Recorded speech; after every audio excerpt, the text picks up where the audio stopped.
Naaresto iti maysa nga lalaki babaen ti San Esteban Police Station ti panaglabsing na iti violation iti Section 5 ken Section 11 iti Republic Act 9165 ngano sa dino ket naala ken kuana iti 0.5 grams iti mapapati nga shabu nga daan iti balor nga 3,400 pesos ken more or less 0.4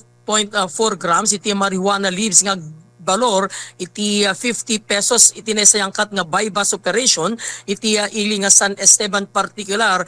sa barangay Bateria San Esteban may nga drug cleared barangay ngano sa dino iti suspected may nga lalaki 36 anyos manipod iti ili iti Banayuyo ken may bilang nga street level individual kas iti nasayangkat nga bypass operation ket indaulwan iti San Esteban PNP pakairamanan dagiti kakadwada iti operatiba iti Candon City Police Station RDEO ISP Deo iti 103rd RMFBI no FB1 ken second ISPMFC ken MLET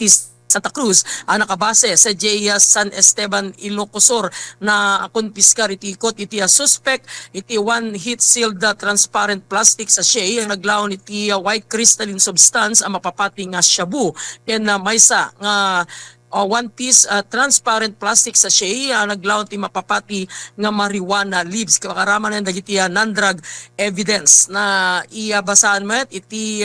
karbengan when no constitutional rights iti